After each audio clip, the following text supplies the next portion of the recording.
Harimi, harimi, al tirai, harimi, al tirai.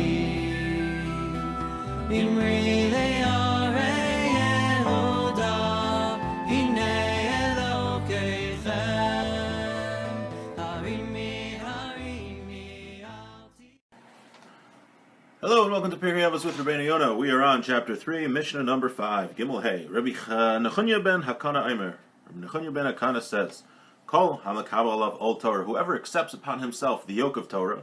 I mean, Torah is a yoke. It requires us to study it, put in effort to study it, even when we don't feel like it, to keep it, even though it's maybe not so convenient sometimes. So what happens if a person accepts the yoke of Torah? Ma'aviri mimeno ol malchus v'ol derech eretz. Hashem takes away the yoke of kingship and the yoke of earning a livelihood. V'chol haporik mimeno ol Torah. Whoever throws off the yoke of Torah, nosnin alav ol malchus v'ol derech eretz. Hashem puts upon him the yoke of kingship and the yoke of finding a parnasa, finding a livelihood. We will read more what this means. But a human being is made to have a yoke. We have to have something that makes us do things. So we can choose that it could be Torah, we can subjugate ourselves to Torah, or else we're going to have to be subjugated to the harshness of earning a living or the harshness of the government. Let's see what this means. Says Rabeinu Yonah, if a person makes the Torah the main part of his life, and his work is just a side pursuit, he works because he needs to make a living, but the main part of his life is studying Torah. Now, it's not necessarily talking about time here.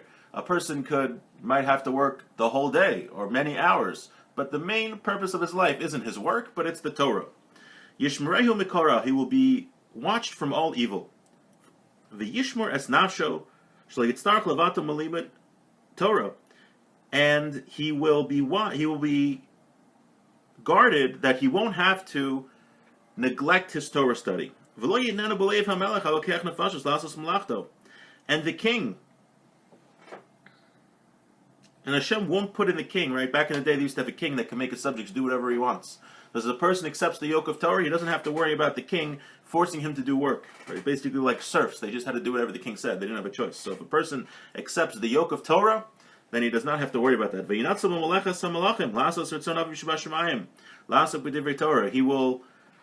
won't have to worry about having to do work for the king, and he could devote himself to working for Hashem, his Father in heaven, with words of Torah. So a person has to work. Is he going to be working in Torah or working for the king, the bad king? V'ol derech eretz, we said also it removes from him the yoke of earning a livelihood. Shlo yitztarach lasos malacha harbe letzarach parnasaso uvmad yaspik lo l'kedei chayev. So it says he won't have to work a lot to make a parnasa, but rather he'll be able to work a little bit and he'll make what he needs for his livelihood. Ki melechas hatzadik mizbarech v'nafsho smecha bechalko. Because the work of a righteous person is blessed, and his soul, he is happy with his portion. Now, it doesn't mean that he's going to be rich magically. If he studies Torah, he's going to be rich. But he says that he's going to have what he needs. That a person who has the Torah being his yoke will able to work in a profession where he's not going to be overburdened with work, but he'll have what he needs for work. The Rambam says a similar thing at the end of the laws of Shemitah V'Yovel. It says that a person who dedicates himself to Torah study, Hashem provides for him what he needs. Again, it doesn't say that he's going to be wealthy, but he has what he needs to live. And furthermore, a person who studies Torah and is a righteous person, he's fine with having a little, right? He's not going to be in dire poverty where he's miserable, but he's going to have what he needs. And he's also not going to have luxuries. He's going to have what he needs. That's if someone who accepts upon himself the yoke of Torah. But somebody, on the other hand, who throws off the yoke of Torah, he will be given the yoke of kingship. If a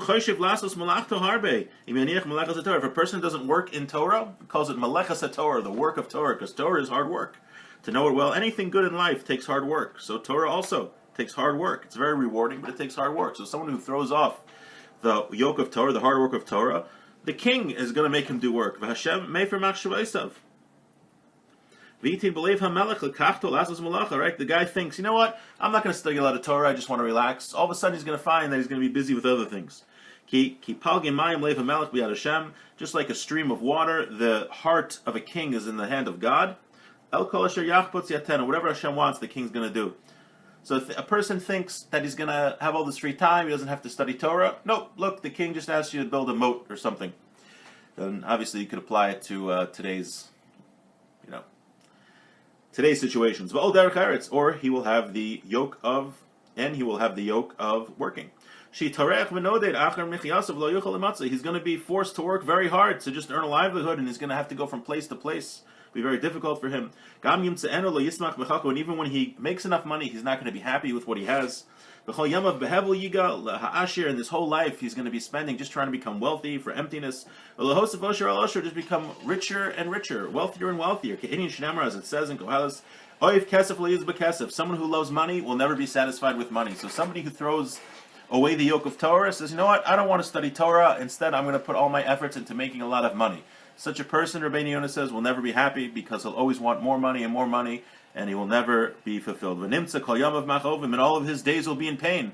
Right? Not only is he never happy with the money that he has, but every day he's miserable because he's not happy yet because he doesn't have enough money. He thinks if he has more, he'll have. If he thinks he just makes a little more money, he'll be happy then. But he's never happy. It's a miserable existence. He just works hard, and he'll never have rest. Wow. So Rabeinu Yonah is telling us here, what the Mishnah is telling us, that we have to accept upon ourselves the yoke of Torah.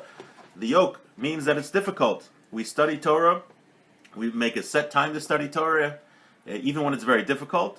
And when it says to make Torah the Iker, so some people can dedicate an hour a day to study Torah. Some people can dedicate 18 hours a day to study Torah. But either of these people, if he makes Torah the main pursuit, his main occupation, even if it doesn't matter the time, but that's the goal in life, he's going to work so that he can make a living, so that he can study Torah and serve Hashem. That's very different than a person who says, I'm going to work to make a lot of money so I can become wealthy and buy a boat or another house, or whatever it is. But such a person who accepts upon himself the yoke of Torah, his livelihood will be easier and he'll have what he needs. And that's what the Mishnah says. And wish everyone a great day.